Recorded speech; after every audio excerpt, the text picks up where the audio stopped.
2 days train journey చేసి ఇప్పుడే వచ్చాము. లగేజ్ చూడండి ఎంత ఉందో, ఫుల్ అలసిపోయాము. మార్నింగ్ 5:30కి అట్లా దిగాము ట్రైన్. ఇక దిగేసి వచ్చాము. వచ్చేసరికి ఇంత లేట్ అయిపోయింది. ఇక పక్కన అక్క వాళ్ళు ఛాయ్ తెచ్చి ఇచ్చారు. ఇంకా ఛాయ్ తాగేసి ఇంకా క్లీనింగ్ ప్రాసెస్ మొదలు పెడదామని చూస్తున్నాము. చూడండి ఎలా ఉందో. ఇక ఇదంతా క్లీన్ చేసేసరికి ఫుల్ అలసిపోతాము. ఇప్పటికే టైర్డ్ అయి ఉన్నాము. ఇక కొంచెం క్లీన్ చేసేసరికి అక్క వాళ్ళు టిఫిన్ కూడా తెచ్చి ఇచ్చారు.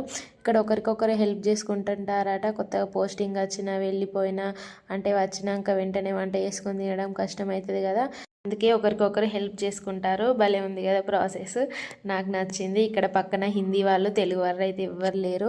ఇక నాకు హిందీ ఎలా వస్తుందేమో. ఇంకా టిఫిన్ చేసేసి ఇంకా క్లీనింగ్ ప్రాసెస్ మొదలు పెట్టాము. ఇంకా అయిపోయాక ఫ్రెష్ అయ్యేసి ఇంకా లంచ్ కూడా తెచ్చి ఇచ్చేసారు. లంచ్ కూడా తినేసి ఇంకా బయటికి వెళ్దామని అనుకున్నాము కొన్ని వస్తువులు కొనుక్కోనికి.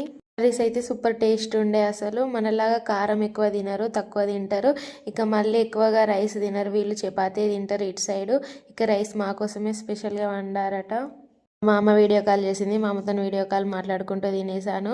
ఇంకా 3 డేస్ లీవ్ ఉంది, అందుకే 3 డేస్లో అన్నీ చదువుకోవాలి. ఇంకా అన్ని సామాన్ తెచ్చుకోవాలి. ఇంకా కొత్తగా వస్తే ఎన్ని ఉంటాయో తెలుసు కదా, ఇంకా అన్ని ప్రాసెస్ తెచ్చుకోవాలి. ఇంక ఇంటి దగ్గర నుంచి తెచ్చుకున్నా కూడా ఇక్కడ కొన్ని కొనుక్కోవాలి. నెక్స్ట్ వీడియో కంటిన్యూ అవుతుంది. సబ్స్క్రైబ్ చేసుకోండి. బాయ్.